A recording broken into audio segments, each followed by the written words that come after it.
That's why I'm like, no, I don't want a royal reunion this week. Okay. I know you've been so gracious with your time, but I can't let you go without asking you about Yes. this crazy ass story. Kris Jenner can be Oh, a huge yeah. help. It could be a huge help to boost Meghan Markle's failing career, but it will cost her. It says Meghan is scrambling to drum up more dough and salvage what's left of her Hollywood dream. So she's cozying up to the Kardashians, which we've seen. We saw pictures of Kris and Doria. We saw Khloe not tag Meghan, but post pictures of a basket Meghan sent over to her house on Kylie's birthday. It says Kris Jenner is plotting to milk her desperation all the way to the bank.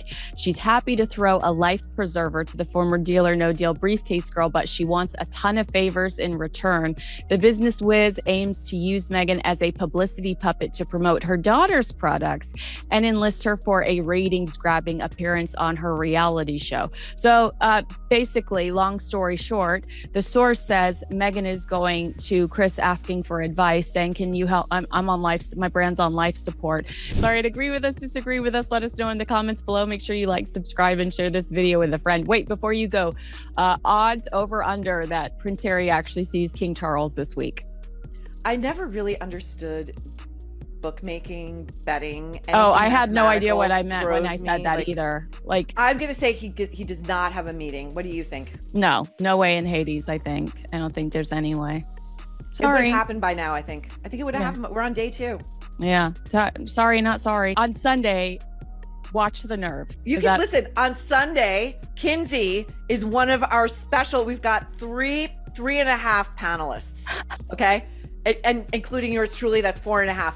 Kinsey is one of our stars and she is coming to play. We were just talking wardrobe options before we hit record on this thing.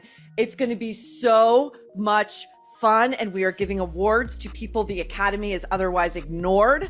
And anyone who listens to the two of us talk regularly will have a sense of who those people might be. We've got props, we've got drinks, we've got troublemakers, we've got it all. Instead, she's sitting and stewing in her juices of rage and regret in Montecito while her husband is out of her sight, out of mind, out of sight over in the UK, trying to get in good with his father. Yeah. And don't forget today, as we record this, Samantha Markle and Meghan Markle's attorneys are duking it out in Atlanta because Samantha wants the appeals court to see in her favor that she can move forward with her defamation case. So there are definitely plates breaking in Montecito today. I know that's so cliche to say, but I mean, we obviously know she spends a lot of time in her kitchen thanks to Would Love Meghan. So Hi, I think Meghan. We know you're watching. We know you're watching. Exactly. Hey. Yeah, I'm not sure which way they're going to fight in court today in Atlanta to try to get that appealed so that Samantha can move forward with the defamation case, but the judge won't make a decision today. Like, it'll be a few days from now, and apparently it's seen by multiple judges and they'll determine. But Meghan could go to court, because I think that Meghan's true resting nature is in victimhood.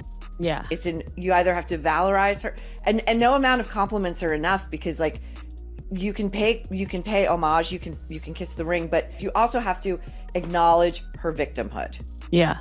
Well, I mean, I think at the end of the day, the ultimate problem was, I think she's incredibly sensitive and insecure. And I just don't think she could handle how her own insecurities. Paul Burrell talks about in his new book that she was livid over seeing Catherine's living arrangements compared to her. And, it's like, have a little patience, don't take everything so personally. It's like, just chill out. But something you said just reminded me of when you were talking about the Bloomberg interview and the word salad. Like, the fact that she keeps saying she didn't have a voice. She has one now. She's had one for 5 years. And you talk about the victimhood. I'm dying to know your thoughts on the recent Rob Shooter report that Harry, before he boarded that plane out of LAX to go and try to get a meeting with his own father, he has a list of demands, according to Rob Shooter, one of which included HRH, in spirit, if not letter of the law, for Meghan, and that other royals bow and curtsy to her in her presence. Do you think that is true? I feel like Rob Shooter lost me a while ago.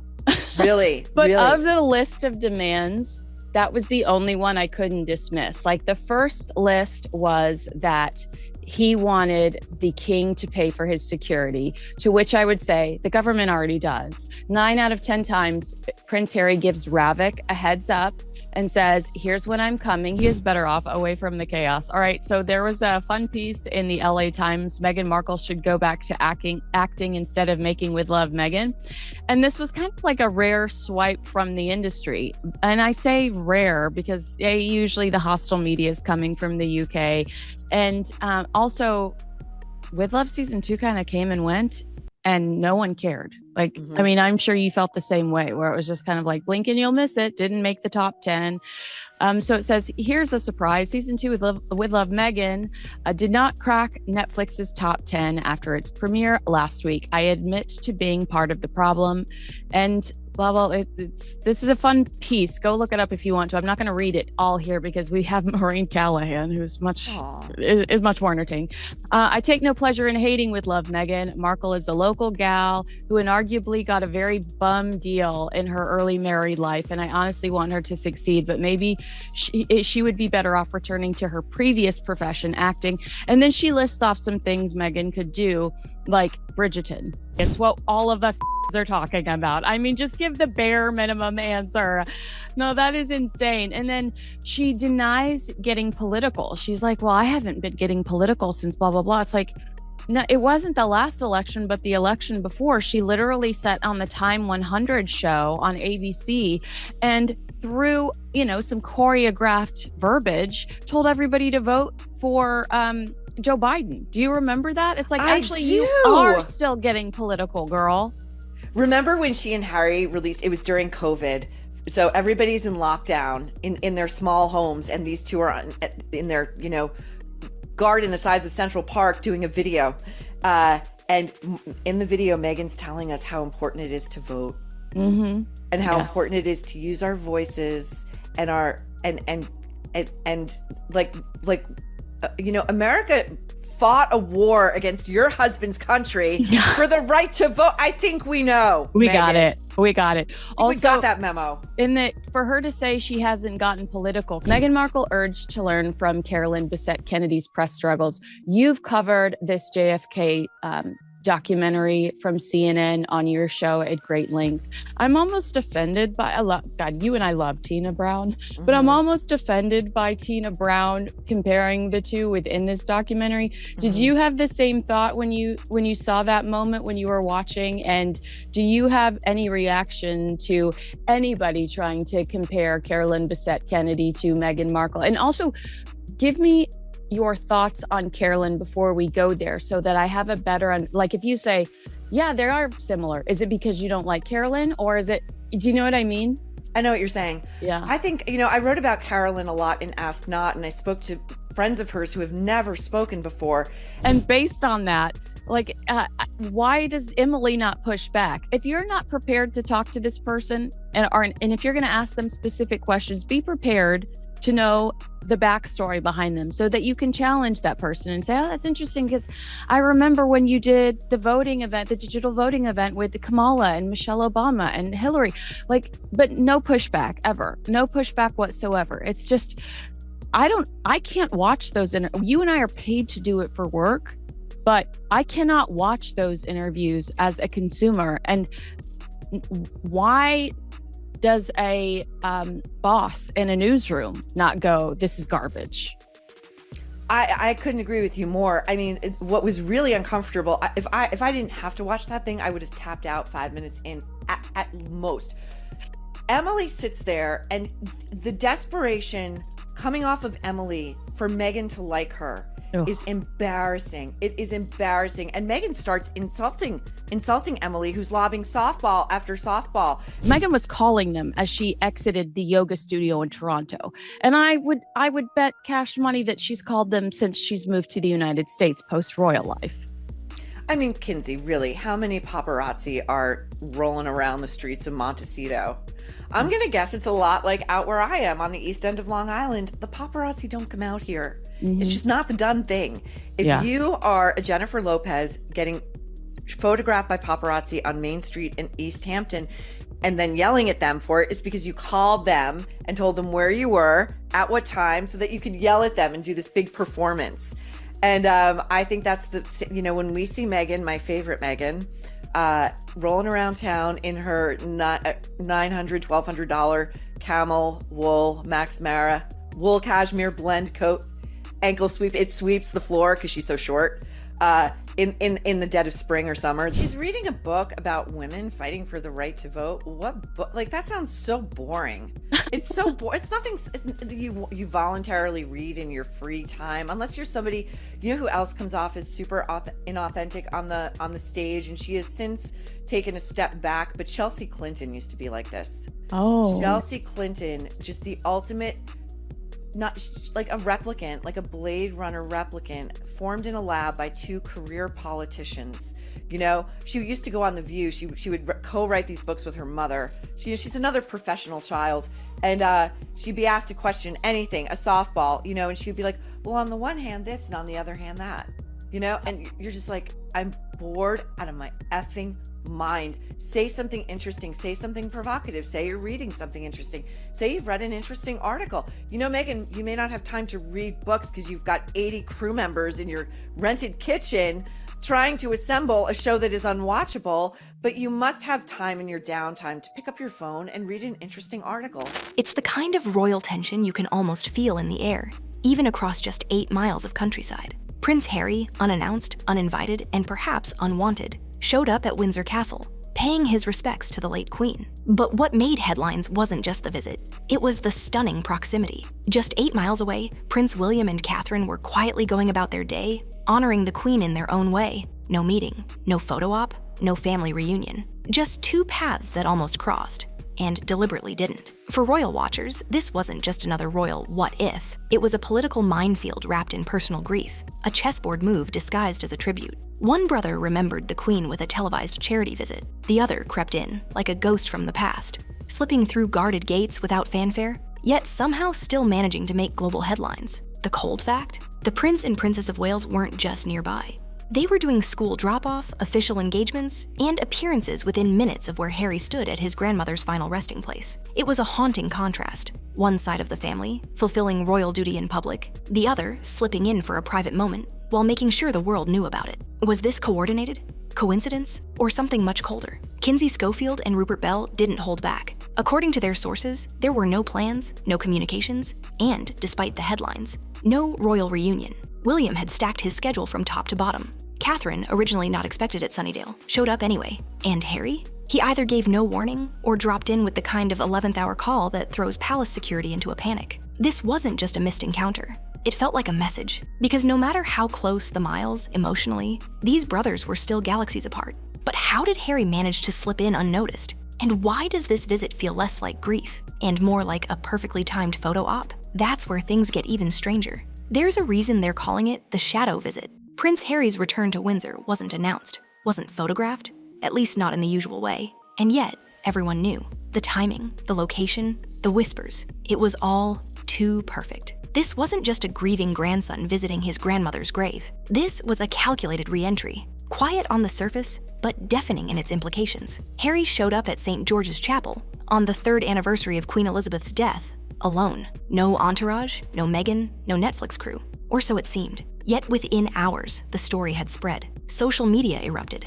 tabloids speculated, and the royal rumor mill spun with one singular question. How did he get in? Because Windsor Castle doesn't exactly have an open-door policy for even former royals, according to Kinsey Schofield's inside source. The security protocol is strict, at least for the general public. Entry requires advance notice, a valid ticket, and absolutely no photos. But for Prince Harry, there are 3 classified ways he can access the chapel. 1, he can call ahead with an itinerary and make a formal request, unlikely for someone who reportedly despises giving away his movements. 2, he can alert them from the tarmac, "I'm 10 minutes away," and the palace staff will scramble to prepare. 3, or he can simply pull up at the gates, roll down the window and say, "Hi, it's me." And yes, they'll let him in. And that's exactly what Kinsey believes happened. A last-minute approach, a sudden knock, an open gate for the prodigal son, not because of protocol, but because of blood. Royal DNA still carries weight, even when royal duties no longer apply. But here's where it gets messy. Harry's long-standing battle with UK security has always been painted as a victim's tale. He insists he isn't safe without armed protection. He's sued the British government. He's demanded taxpayer-funded security, despite leaving royal life behind. And yet, he glides into one of the most heavily guarded royal sites in Britain, alone and unbothered. So which is it, Harry? A war zone or a welcome mat? Rupert Bell didn't mince words. If he simply briefed people in advance, he'd get the protection he claims he's been denied. Because according to palace insiders, Harry doesn't like rules. He doesn't like sharing. Not his plans, not his route, not even his itinerary. It's not about security, it's about control. That control obsession runs deep. His team leaks his location when convenient, keeps things secret when it suits the narrative, and always frames the chaos as someone else's fault. But this time, people are seeing through the fog. Royal commentators were quick to note the timing. On the exact day William and Catherine were expected to appear publicly, Harry dropped into Windsor, drawing eyes away from his brother's schedule. It didn't feel like remembrance. It felt like interference. Even more chilling, Kinsey reveals that there's growing belief Harry wanted the story out, but without the optics of a press pack. No photos of Meghan, no Netflix boom mics, just enough to generate intrigue. A secret visit we all somehow know about, as Rupert mocked. The definition of a PR paradox. And if that weren't enough, there's the elephant in the room. Why now? Harry has missed key family events, dodged major ceremonies, and skipped critical funerals. But he chooses this moment, alone, with no royal welcome? If it were about healing, why no family coordination? If it were about duty, why no official appearance? And if it was about his grandmother, why leak the story at all? The visit may have been quiet, but it screamed with intention. Why Prince William stacked his schedule to the brim? And why Catherine's surprise appearance may have been a signal, not support. Because silence isn't always peace. Sometimes it's a strategy. While Prince Harry was slipping through the Windsor gates like a royal ghost, Prince William was doing something far more visible, working, and not just ticking boxes. His schedule during Harry's return wasn't casual or coincidental. It was wall-to-wall engagements, locked in, publicized, and unmistakably symbolic. On the surface, it looked like business as usual. But the deeper you look, the clearer it becomes. This wasn't just duty. This was a statement. Let's break it down. On the same day, Harry quietly visited his grandmother's grave at St. George's Chapel, and Prince William made a very public appearance in Sunningdale. It was the 3rd anniversary of Queen Elizabeth II's death, and instead of going quiet, William stepped forward. He paid tribute in his own way, on camera, on duty, with his nation watching. Then, the next day, London. He visited Spiral Skills, a youth-focused organization supported by his Homewards campaign, his personal mission to end homelessness. The headlines splashed with photos of William laughing with teenagers, listening to their stories, leaning into his role as future king. And the day after that, he marked World Suicide Prevention Day at a mental health hub. Compassion, awareness, commitment. To the public, it looked like a prince doing his job.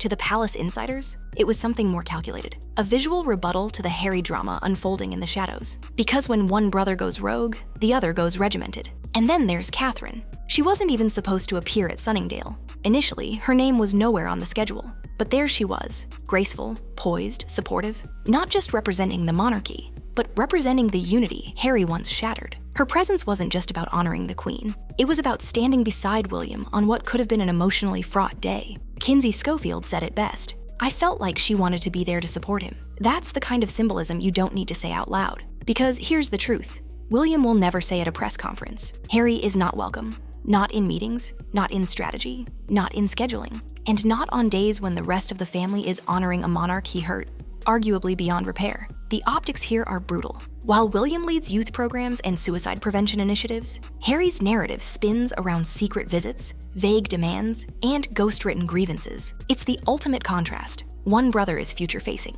the other is stuck in playback. But William isn't just ignoring Harry, he's outpacing him. Every appearance, every handshake, every speech is another quiet reminder. I'm here, I'm consistent, I'm part of the institution. And while Harry may still think of himself as royal in blood, William is royal in function. The irony? Harry's defenders were quick to point out that the brothers were only 8 miles apart. But that number doesn't tell the full story.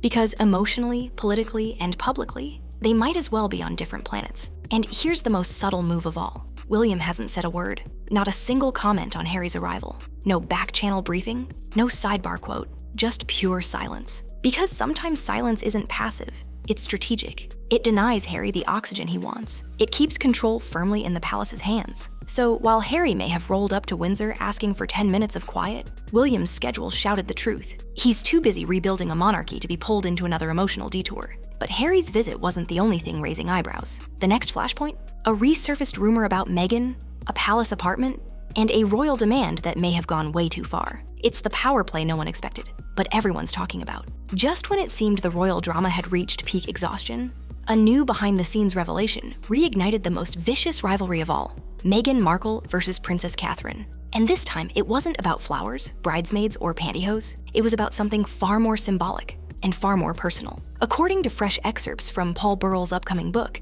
Meghan was livid after seeing the royal apartment that William and Catherine lived in, Apartment 1A in Kensington Palace. Her fury, reportedly sparked by a private tour or whispered descriptions, wasn't about decor or furniture. It was about status and power and territory. Because 1A isn't just a place, it's a position. Formerly Princess Margaret's residence, it's steeped in royal history. It underwent significant renovations, yes, taxpayer-assisted, and became the official working home of the future king and queen. Meghan, who had just been assigned a modest cottage within the palace grounds, allegedly lost it when she saw the grandeur she believed she deserved. And this, according to Rupert Bell, is where things get especially petty. Meghan reportedly felt she had been deliberately humiliated, not just excluded from the royal center, but symbolically shrunk down into an outbuilding, while her sister-in-law reigned from the royal throne. The result? A shift in tone, and a list of unthinkable demands. Enter Rob Shooter's bombshell. Prince Harry, before boarding the flight to the UK, allegedly issued a list of conditions for even meeting with his father. Among them, that Meghan be treated as HRH in spirit if not in title. Translation? That courtiers, aides, and yes, even senior royals, bow and curtsy to her on sight. Let that sink in. The woman who walked away from the monarchy, the Duchess who slammed the institution in interviews, books, docuseries, and staged tell-alls, now allegedly wants its ceremonial respect without doing any of the work. And here's the kicker. It might actually be true. Of all the wild conditions leaked from that rumored list, King Charles footing the security bill, Buckingham Palace managing Sussex media while they're in town, this one stood out to Kinsey and Rupert as plausible. Because if there's one thing Meghan's PR strategy has revealed over and over again, it's that she wants the aesthetic of royalty, without the sacrifice that comes with it. The public bowing, the HRH in spirit fantasy, it isn't about protocol. It's about hierarchy, about walking into a room and being visually affirmed as superior, especially to the woman she's never quite outranked, Catherine. And now the PR machines are whirring at full throttle. On one side, Meghan, sending gift baskets to the Kardashians, plotting vague, creative projects, and writing out puff pieces in Marie Claire and People. On the other hand, Catherine, silent, steely, and back at work, with children crawling on her lap, elderly women grabbing her hand, and zero flash in sight. Just quiet power. But this is no longer just a clash of personalities. It's a war of image. Meghan wants to be seen as glamorous, oppressed, yet unstoppable. Catherine, meanwhile, plays the long game. She doesn't need to release a trailer. Her every photo is the brand. And here's where it gets dangerous for Team Sussex. Every move Meghan makes seems to reawaken comparisons she cannot win. She launches a lifestyle brand. Catherine unveils a groundbreaking early childhood initiative. Meghan releases a Netflix show about soft lighting and salad dressing. Catherine steps out of surgery and into service without saying a word. Meghan sends monogrammed jams and sprinkles. Catherine receives global praise for prioritizing privacy, parenting, and public duty. At the same time, round 57 may have just ended, but no one's handing Meghan the belt. Because while she's fighting for attention, Catherine is commanding respect. And as this media war escalates, one question lingers in every tabloid editor's mind. Will Meghan ever stop demanding the crown and start earning it? How Harry's obsession with control extends to palace access, security details, and top-secret comms, revealing a deeper power struggle behind his shadow visit. Because sometimes the person screaming about being locked out is actually holding the keys. How exactly does one just walk into Windsor Castle? That's the question that's been haunting royal watchers ever since Prince Harry's shadowy reappearance at St. George's Chapel. No security alerts, no fanfare, no official welcome. Just Harry, alone, stepping back into sacred royal ground on the anniversary of Queen Elizabeth II's passing. But according to Kinsey Schofield's royal source, it wasn't as impromptu as it looked. Harry's entire visit operated under a very specific, very elite access system, one that's rarely spoken about in public. But behind closed gates, it's strictly enforced. Here's how it works. If you or I wanted to enter Windsor Castle to see the Queen's final resting place, we'd need to purchase a ticket, follow a timed entry slot, hand over our cameras, and walk silently past the tomb. No photos, no lingering, no drama. But if you're a member of the royal family, even one who's stepped back, you're given far more flexibility. Still, there are rules, royal rules, and Harry, of all people, knows them well. There are 3 paths insiders say he could have taken to get inside the gates. 1. Formal notice. Harry could have given the Royal Protection Branch 28 days' notice, along with a full itinerary. In response, they evaluate threats, determine which days he needs security, and arrange protection accordingly. This is the standard option. It's also the one Harry has consistently refused to follow, calling it unsafe and degrading. 2. Tarmac to tomb. He could have landed in the UK and immediately phoned ahead, alerting the castle staff that he was en route. "I'm 10 minutes away," one source imagines him saying. In response, a frantic scramble begins, shutting gates, rerouting traffic, quietly assembling a team. It's a disruption, it's chaotic. But if your bloodline checks out, the doors open. 3. Pull-up protocol. The most audacious option? He pulls up in a blacked-out Range Rover, rolls down the window, and simply says, "Hi, it's me." No paperwork, no prior call. And still, the gates swing open. Whether the firm wants to admit it or not, Harry still is a Windsor. So when the tabloids reported that he had slipped in, they weren't exaggerating. He didn't pull strings, he pulled rank. This was a quiet flex, one designed to make noise without saying a word. But the contradiction is glaring. This is the same Harry who's been locked in legal battles with the British government, demanding 24/7 taxpayer-funded protection. The same Harry who insists the UK is too dangerous for his family, who publicly claims he doesn't feel safe setting foot in Britain. And yet, here he is, alone. No security squad, no drama, no problem. Rupert Bell nailed the hypocrisy. If he simply briefed people on where he was going, he'd get the protection he wants. But therein lies the problem. Harry doesn't want to follow the rules. He doesn't want to notify anyone. He doesn't want to fill out forms, submit plans, or answer questions. He wants access on his terms, entry without explanation, protection without protocol. It's not about safety, it's about sovereignty, his own. This control obsession is a recurring theme, and it's tearing at the fabric of what little trust the palace has left for him. Because when you operate outside the system, you become a liability, not a member. And the palace knows it. That's why, insiders say, Harry's behavior around access is treated like a threat vector, not because of what he might do, but because of how unpredictable he's become. One day, he wants security. Next, he bypasses it entirely. 1 month, he's suing the government. Next, he's strolling into Windsor unannounced, triggering operational chaos. But this time, even the public saw through it. Kinsey and Rupert both raised the same red flag. If this visit was truly private, why does the world know about it? Why did the story leak so quickly? Why did coverage frame him as the lonely, grieving grandson, while conveniently omitting his past attacks on the monarchy? The answer is obvious and sinister. This wasn't just a visit. It was a staged ghosting of the palace. A reminder that Harry can still get in whenever he wants. A reminder that no matter how many books he writes or bridges he burns, he still holds the keys to the kingdom. But the reality is, he doesn't. He might be able to slip through the gates, but he can't slip back into the family. Because for all the access he's retained, the one thing he's lost forever is trust. The sympathy strategy unravels. Was this a royal tribute or a desperate media move? And why does it seem like Harry's reappearance was meant to provoke, not to mourn? The timing is no accident. The message, even darker. Grief is sacred. It doesn't follow rules, schedules, or headlines. But when it comes to Prince Harry, everything seems to follow a script, even sorrow. His unannounced visit to Queen Elizabeth II's resting place had all the markings of a private, heartfelt tribute, the kind of gesture that might suggest healing, reflection, family. But peel back the curtain just slightly, and the illusion begins to crumble. Because this didn't feel organic. It felt timed, positioned, and designed to stir emotion for an audience that no longer trusts him. The optics were unmistakable. A lone Harry arriving at St. George's Chapel on the anniversary of the Queen's passing. No Meghan, no cameras. Just Harry in solemn silence, a son of the House of Windsor, returning home to honor the matriarch he once adored. But here's the problem. If it was meant to be secret, why did everyone know about it? The press coverage was immediate and strangely consistent. Harry's touching solo visit, the Duke's quiet tribute, Prince Harry honors Queen Elizabeth in solitude. Publications from both sides of the Atlantic ran the exact same narrative, as if preloaded into the media queue. This wasn't an accidental leak. This was a controlled drip of emotional branding, packaged for public consumption. Rupert Bell didn't hesitate to call it out. This was a secret visit that somehow made it to the front page. And Kinsey Schofield took it one step further. It reeks of someone who's lost and needs the public to feel sorry for him. Because if Harry truly wanted privacy, he wouldn't need a press push. The gates of Windsor would have stayed closed. The headlines would have been blank. But instead, we got a shadow performance dressed up as remembrance. Worse yet, The visit coincided almost perfectly with Prince William's very visible schedule, engagements that celebrated service, resilience, and public duty. While William spoke with young people facing homelessness, Harry posed as the prodigal son. While Catherine visited the Women's Institute in solidarity with the Queen's legacy, Harry staged a solo walkabout through the chapel her coffin once passed through. Coincidence? Or carefully choreographed contrast? This is where the sympathy play becomes transparent. Harry's not just trying to honor the Queen, he's trying to outshine the institution he left behind. And with fewer allies than ever, he's turning to the one tool he still knows how to use: the media. But the public isn't buying it. Over the last year, Harry's reputation in the UK has nosedived.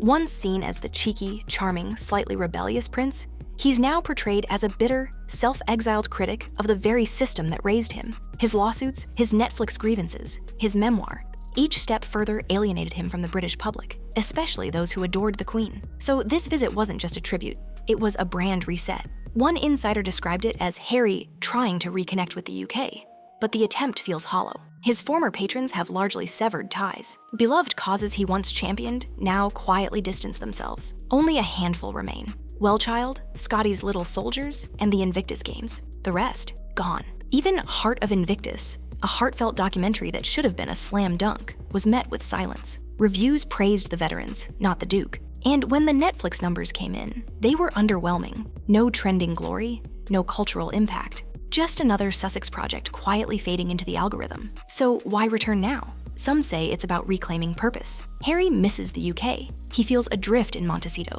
twiddling his thumbs while Meghan shifts into lifestyle brand mode. Others whisper that it's desperation, a last-ditch effort to remind Britain he's still here, still royal, still worthy of attention. But one thing is clear: the strategy is showing. And that's the kiss of death in public relations. The moment people can see your moves, your manipulation, your narrative building, you lose authenticity. And Harry's entire brand, once built on realness and emotional honesty, is now drenched in calculated optics. Even his absence of Meghan plays into this. No Netflix crew, no big production, just Harry back on UK soil, trying to present himself as the lone son, the dutiful grandson, the misunderstood man who just wants to pay respects. But this isn't 2018 Harry. This is the same man who aired dirty laundry about Queen Elizabeth's final days. He accused his family of coldness, who published passages about being alone with her body, despite the firm's clear wish for privacy. You don't get to rewrite the narrative just because you change the lighting. You don't get to cry in public after you've burned the house down. And you don't get to demand sympathy while weaponizing strategy. Why Meghan's absence wasn't just optics, it was tactical. From funeral controversies to jealousy over Kensington apartments, her invisible hand might still be steering the ship. Because when Meghan's not in the room, she's often still pulling the strings. Sometimes the loudest voice in the room is the one that doesn't speak at all. And Meghan Markle's absence during Prince Harry's shadow visit to Windsor Castle was deafening. No trench coat, no wide-brimmed hat, no softly lit photo op or designer clutch, just silence. And yet, everyone was talking about her. Because Meghan doesn't do missing. Every calculated move in her career, her marriage, and her media strategy revolves around presence, dominance, framing the narrative before anyone else can shape it for her. So when Harry reappeared in the UK, solo, without Meghan on his arm, royal watchers immediately asked the obvious: was this a tactical retreat or a forced exile? According to Kinsey Schofield, the answer may be both. On paper, Meghan's absence reads like respect. This was Harry's grandmother, after all, a solemn occasion, a personal moment. And if you believe the spin, Meghan chose to stay behind, so Harry could grieve in peace. But that's not the story making waves behind palace walls, or in the UK press. Because people haven't forgotten what happened the last time Harry rushed to see the Queen. Let's rewind to the day Elizabeth II passed. As news broke of her deteriorating health, royals scrambled to Scotland to say their goodbyes. William, Charles, and other senior figures boarded planes immediately. But Harry? According to multiple reports, he was delayed. Not by circumstance, but by Meghan. Allegedly, she insisted on coming too. And when she wasn't invited, a press release went out anyway, stating that both of them were on the way. It was a classic Sussex maneuver. Weaponize the media before the palace can catch up. Force the institution into a corner. Create a public expectation. Then blame the firm when it doesn't go their way. The result? Chaos, confusion. And ultimately, Prince William sat grounded on a tarmac for over an hour, waiting to see if Harry and Meghan were going to join him. They didn't. The Queen passed. William didn't make it in time. And that pain still lingers. Now fast forward to this most recent Windsor visit. Harry returns, alone. The narrative is different. Dutiful son, private tribute. But the players are the same. The palace is still skeptical. William is still silent. And Meghan? She's gone completely dark, at least publicly. But behind the scenes, her shadow looms large. Take the resurfaced reports from Paul Burrell's book, claiming Meghan was livid when she first saw Catherine's luxurious Kensington Palace apartment. Her own accommodations, Frogmore Cottage, were lovely but modest, a former servant's quarters on the edge of the estate. Nothing compared to the opulence of 1A, which had once belonged to Princess Margaret. The message was clear: know your place. And Meghan never forgot it. It's in that context that Rob Shooter's now infamous claim makes headlines. Before flying to the UK, Harry allegedly demanded that Meghan be treated as HRH in spirit, if not in law, and that other royals bow and curtsy to her presence. On the surface, it sounds absurd, outlandish, tabloid fodder. But Kinsey and Rupert both paused when they got to that part. Because of all the demands leaked from Harry's rumored list, that one, the HRH treatment, actually tracks. It fits the pattern. The jealousy over Catherine, the obsession with protocol when it suits her, the fixation on status. Meghan may not be physically present in the UK, but her influence, undeniable. Then there's the optics. With Meghan absent, Harry looked like a humbled man, a lonely figure at his grandmother's grave, a vulnerable prince trying to find peace. But that image only works if Meghan steps aside. If she shows up, suddenly it's a Netflix subplot, a photo op, a power couple narrative. And the British public, already cold to her presence, would have seen right through it. So was this a clever PR move? Was it Meghan saying, "Go ahead, you take the spotlight this time"? Or was it a palace wall Harry couldn't breach? A silent agreement that Meghan's presence would be more damaging than healing? It's worth noting that this isn't the first time her absence has been weaponized. After Queen Elizabeth's death, reports resurfaced from royal biographers and close friends of the Queen. According to Lady Elizabeth Anson, the monarch had felt deeply hurt and excluded in the final months of Harry's transition. So much so, in fact, that Harry had to write her a letter explaining his decisions. A humiliating gesture for a grown man, let alone a royal prince. One detail from Tom Bower's book was even darker. The Queen, upon hearing Meghan would not attend Prince Philip's funeral, allegedly responded with relief. Thank goodness Meghan isn't coming. Let that linger. This is the woman Harry now claims to be honoring with his quiet, dignified return. The same grandmother whose final years were rocked by exit drama, Oprah fallout, and emotional turmoil from across the Atlantic. And the wife who caused much of it, now silent, now absent, but not forgotten. Because even when Meghan's not in the frame, the story finds its way back to her. And as Rupert Bell dryly observed, it's a classic Sussex move. Make it look quiet, while quietly turning up the volume. The moment that sealed the divide, Netflix cameras, rogue walk plans, and the one royal who had to take control before it all exploded. The PR disaster that nearly hijacked the Queen's funeral, and why William said, "Not on my watch." There's a reason Prince William didn't even flinch when Harry returned to the UK. There's a reason Catherine wasn't scheduled to appear, but still showed up at Sunningdale, standing quietly by her husband's side.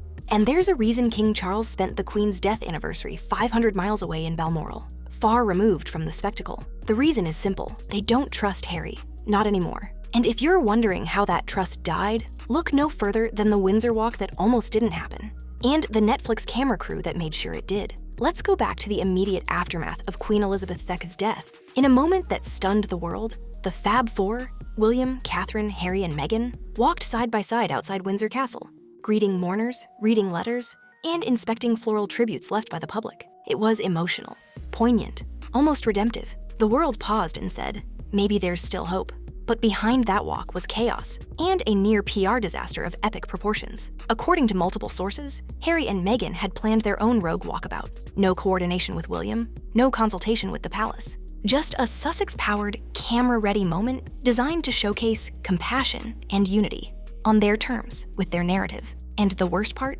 Netflix was already rolling. That's right, Harry and Meghan had brought a camera crew with them to the UK, not just for behind-the-scenes footage or casual B-roll, but for a full-blown docuseries that would eventually become Harry and Meghan on Netflix. A series that painted the royal family as cold, controlling, and in some cases, cruel. So while the Queen's body lay in state, while the country mourned a monarch they'd known for a lifetime, the Sussexes were planning content. This is what pushed William over the edge. Faced with the possibility of Meghan and Harry turning a solemn national moment into a branded spectacle, he stepped in, hard. Kinsey Schofield confirmed it. William personally intervened to prevent the Sussexes from launching their own walk. He told them plainly, no solo showboating. If they wanted to appear, it would be under the royal banner. Together, controlled, united. Not for PR, but for respect. So the public walk you saw, that iconic moment of unity, it wasn't a reconciliation, it was a containment strategy. William knew the optics were delicate. He knew the cameras were rolling, and he knew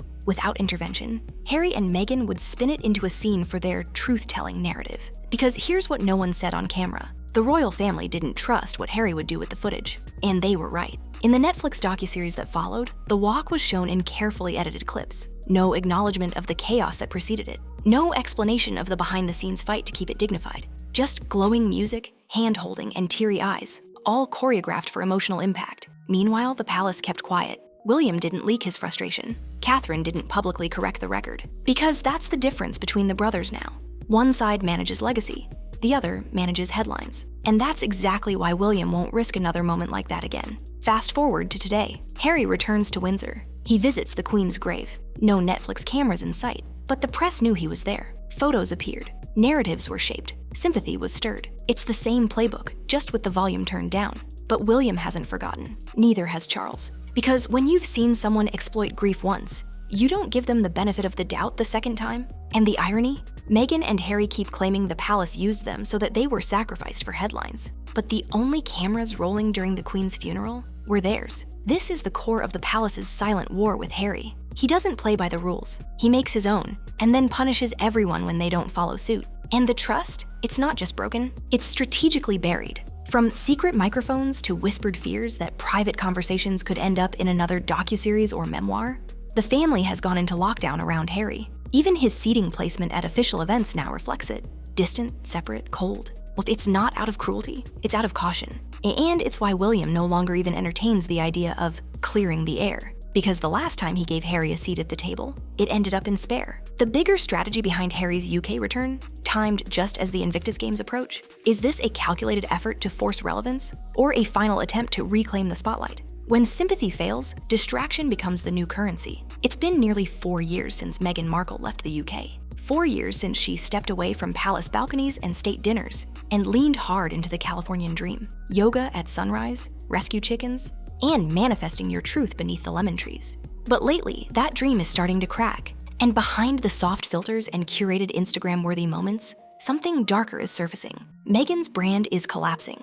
Not loudly, not all at once, but in pieces. Quiet, embarrassing, reputation-bleeding pieces. And now, according to insiders, it's not just the palace watching from afar. It's Hollywood. Let's start with the obvious. With Love, Meghan, a Netflix docuseries that was supposed to rebrand her as a global tastemaker. Graceful, influential, relatable. The series dropped with minimal promotion and almost no buzz. And within 5 days, it had plummeted from the 73 to 127 on the Netflix global rankings. No charting in the UK, barely hanging on in Australia and Sri Lanka, and then gone. Even the fashion world, once so enamored with Meghan's minimalist style, gave it a polite nod and moved on. One critic called the series charmingly empty. Another said, "It's like she wants to be Gwyneth Paltrow without the wit or the wellness empire." But the real panic set in behind the scenes. According to several industry leaks, the team at Archewell scrambled. There were emergency Zoom calls with Netflix execs. Brand strategists were pulled in. There was talk of pivoting to more parenting content, more lifestyle, more philanthropy.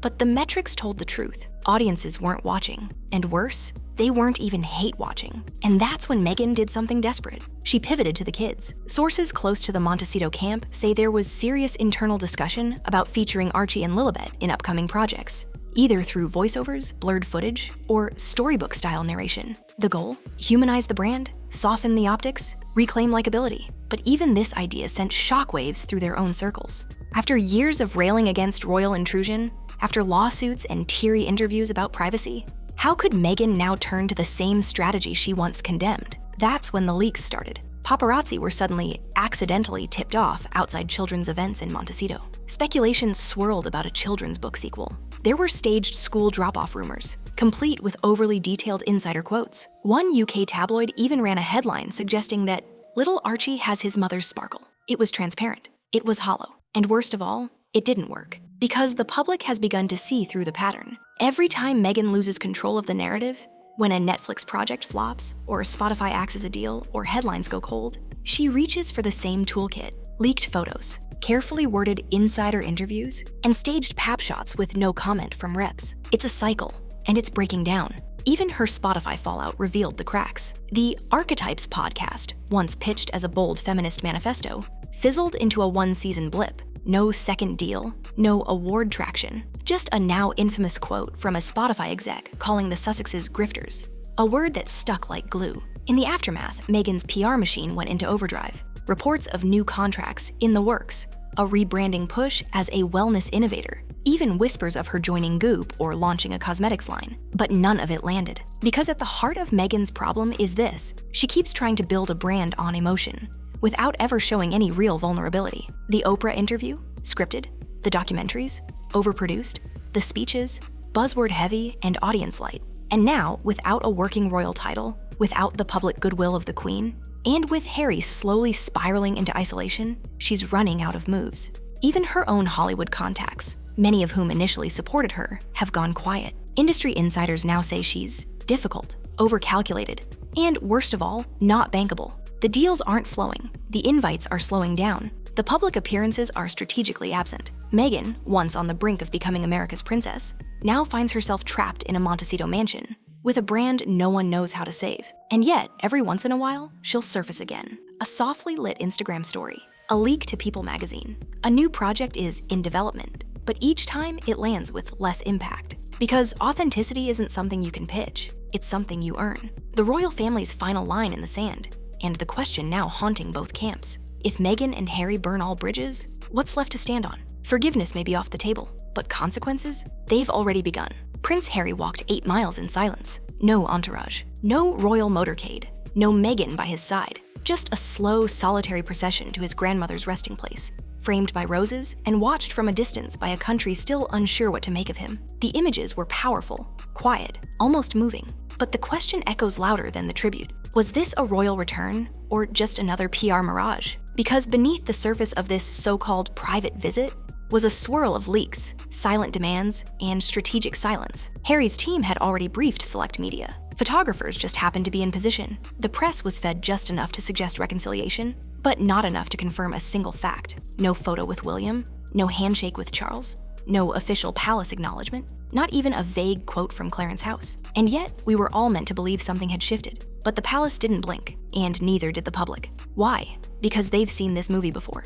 Every return from the Sussexes comes with a well-timed headline, a whispered demand, a Netflix scene in the making, and every exit leaves behind more broken glass than before. This time was no different. Meghan didn't appear, but her influence shadowed every inch of Windsor. The rumored HRH treatment request, the silent war over Frogmore. The strategy is to look humbled while pulling strings behind the scenes. Meanwhile, King Charles stayed in Balmoral. Princess Catherine emerged publicly just once, poised, polished, and flanked by her husband. And Prince William? He didn't say a word. But his schedule, packed to the minute and carefully managed, said everything. He's moved on. So now Harry stands alone. Not quite a prince, not quite a Californian, not quite trusted in either world. And Meghan? She's quietly watching from Montecito. Her latest Netflix flop buried, her brand drifting, her relevance increasingly tied to one question. What will Harry do next? The sad irony is that Harry's journey began with a desire for peace, for truth, for a new legacy. But in his attempt to escape the crown's control, he may have built himself a prison made of media cycles, phantom titles, and fading sympathy. And the palace? It no longer has to fight back, because silence in the face of desperation becomes the loudest message of all. So is this the beginning of a real return? A slow road to forgiveness, grounded in humility? Or is it the last breath of a PR fantasy? An illusion of reconciliation staged for cameras no one believes in anymore? Either way, the clock is ticking. Because in this kingdom, legacy outlasts headlines. And while Harry may chase the crowd, the crown never runs after anyone.